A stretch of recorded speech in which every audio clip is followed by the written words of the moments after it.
ఎప్పుడు వస్తారో అర్ధగంట కూడా చదువుకుంటారు. మీ మీటింగ్ ఉంటే మాత్రం కూర్చోబెట్టు పెద్ద ఆయన ఈ మీటింగ్ పెట్టాలంటే 3 నెలల టైం పట్టింది. అంత ఈజీ కాదు. ఇప్పుడు మెయిన్ విషయం ఏంటంటే ఎన్ని చట్టాలు ఇవ్వన్నా సరే గవర్నమెంట్ మారినప్పుడు 6,000 ఇస్తాం మేము, తెల్లారి నుంచి రూపాయలు, అదే 4,000 ఇస్తుంది. ఇప్పుడే నేను 3 కోట్లు రిసీవ్ చేస్తున్నాను. ప్రతి నెల పింఛన్ కూడా ఎప్పుడు వస్తుంది? 29-30 వస్తుంది. లెక్కలా కొన్ని నెలలు తప్పుతుంది. ఇలాంటి వాళ్ళు వికలాంగుల గురించి వికలాంగులు మాట్లాడడం కాదు, వికలాంగుల గురించి సకలాంగులతో మాట్లాడించినప్పుడే సరైన న్యాయం జరుగుతుంది. ఇలాంటి బ్రదర్స్ ఇది పరిస్థితి ఉంది. పెట్టండి, ఏముంది, కేర్ టేకర్ని పెట్టండి, అలవెన్స్ ఇవ్వండి అని బతుకుతారు.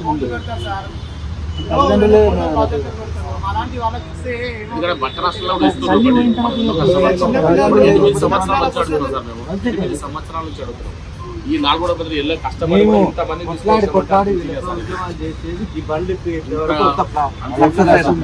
అందరం మద్దతు ఇచ్చి తెలంగాణ వ్యాప్తంగా మొత్తం నా హైదరాబాద్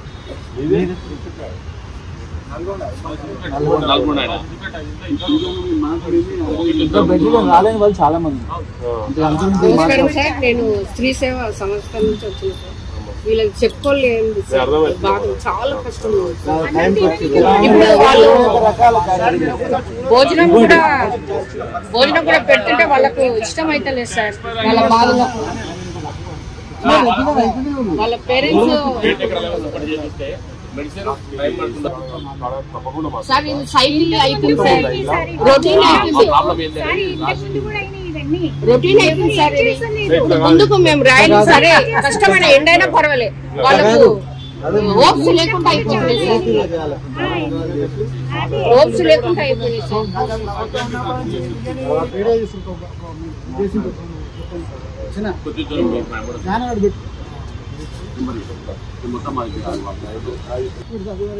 అన్ని మీటింగ్లు 15 ఏళ్ళు మా సంఘ మెంబర్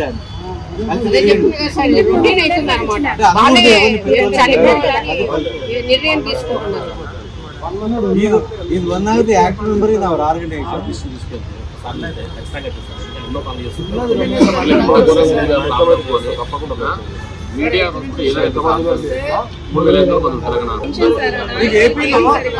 ఏపీలో ఇంటి రెంట్ మనుషులము కారు కిరాయికి తీసుకొని లెవెన్ పరిగెత్తారు, మనుషులు పట్టుకుంటూనే రావాలి. ఏపీలో within 1 week ఈ pass review, within 15 days distribute money at the house. మనం నిజంగా ఎంత అర్థవుతుందో అంటే మాట్లాడుకుంటారు కదా మూమెంట్ లా, మేము అట్లా సఫర్ అయిన వాళ్ళం. You are all part of big moment. ఇంత అన్ఫార్చునేట్. సానుభూతి వద్దు, సానుభూతి వద్దు. జైటీఎండీఏ, జైటీఎండీఏ, సాధిద్దాం, సాధిద్దాం, సాధిద్దాం, సాధిద్దాం. సానుభూతి వద్దు, సానుభూతి వద్దు, సానుభూతి వద్దు. జైటీఎండీఏ, జైటీఎండీఏ. ఏంటి ఎలమెంట్స్? సాధిద్దాం, సాధిద్దాం, సాధిద్దాం, సాధిద్దాం.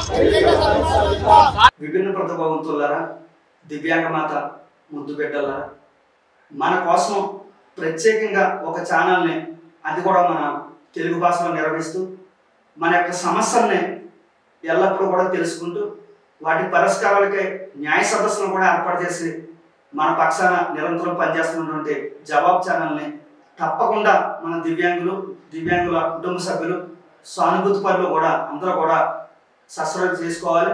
అలాగే బెల్ ఐకాన్, దానికి మనకి ఛానల్లోకి రాగానే బెల్ ఐకాన్ ఉంటుంది, అది కూడా ప్రెస్ చేసి మీరు ఆ ఛానల్ నిరంతరం కూడా వాచ్ చేస్తూ ఉండాలని చెప్పేసి దివ్యాంగుల తరపున కోరుతున్నాను.